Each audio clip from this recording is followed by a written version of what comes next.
সরল ইউনিয়নে 5 নম্বর ওয়ার্ড 60 80 ভাড়ার মধ্যখানে যে বেড়িবাঁধ ভাঙ্গা বেড়িবাঁধ এটা আমরা করতে এসেছি। দক্ষিণ জেলার যুগ্ম সাধারণ সম্পাদক সকির ভাই আপনার বিএনপির, তো ওনার অর্থায়নে এই কাজটা করতেছি। সকির ভাই বিশেষ করে বাধে দেওয়ার ঘোড়াপাড়া বেড়িবাঁধ সংস্কারের কাজ চলছে।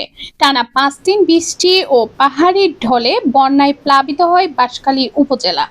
বন্যায় শত শত বাড়িঘর পানির নিচে তলিয়ে যায় সরলের 5 নং ওয়ার্ড। পশ্চিম মিঞ্জিরিতলা বেড়িবাঁধ ভেঙে লোকালয়ে জোয়ারের লবণাক্ত পানি ঢুকে পাড়ায় যোগাযোগ ব্যবস্থা খুবই খারাপ। নষ্ট হচ্ছে কৃষকের ফসলি জমি, মাছ চাষ সহ অনেক কিছু। সকির ভাই আরা সহযোগিতার কারণে ইনশাল্লাহ আরা এখন ইনশাল্লাহ সাফল্য করতে এরকম অবশেষে আরা বেড়িবাঁধ ভাঙ্গা বেড়িবাঁধের হাস ইনশাল্লাহ সকির ভাইয়ের নেতৃত্বে সফল হবে বলে আশা করি। বারগেলি বাঙ্গালাই আরা জননেতা সকির ভাই বাঙ্গা বাণীদের ইয়ানলা বলে আরা ওনারা ধন্যবাদ দিলাম। আজ 23 জুলাই চট্টগ্রামের দক্ষিণ জেলা যুবদলের যুগ্ম সম্পাদক আহমদ সকির তালুকদার অর্থায়নে সামাজিক সংগঠনের যুবক ভাইদের সহযোগিতায় ভেঙে যাওয়া বেড়িবাঁধ সংস্কারের কাজ চলছে। তিনি সবসময় মানুষের পাশে থাকবেন বলে জানান।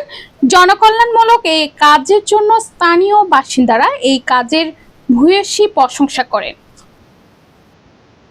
বাঁশখালীর অন্তর্গত 7 নং সরল ইউনিয়ন বন্যা কবলিত এলাকায় বন্যার পানি মানুষের বাড়িঘরে তখন ফসলি জমি বাড়িঘরে পানি যখন উঠছে তখন জনগণ এই বেড়িবাঁধ কেটে পানি বাড়ি থেকে নামার জন্য একটা ব্যবস্থা গ্রহণ করেছিল। তার পরিপ্রেক্ষিতে বর্তমানে আমি এখন সরল ইউনিয়নে 5 নম্বর ওয়ার্ড 60 80 ভাড়ার মধ্যখানে যে বেড়িবাঁধ ভাঙ্গা বেড়িবাঁধ এটা আমি সংস্কার করতে এসেছি।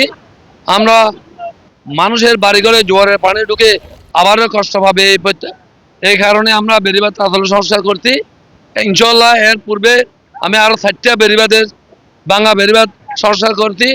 6 নম্বর ওয়ার্ড একটা, 7 নম্বর ওয়ার্ড 3টা, মোট 5টা বেড়িবাঁধ আজকে পর্যন্ত আমরা সংস্কারের কার্যক্রম অব্যাহত আছে এবং ক্রমান্বয়ে সরলে 3 নম্বর ওয়ার্ডে আরো 3টে বেড়িবাঁধ ভাঙ্গা আছে, ওইগুলো আমরা পরবর্তীতে আমরা সংস্কার করবো ইনশাল্লাহ।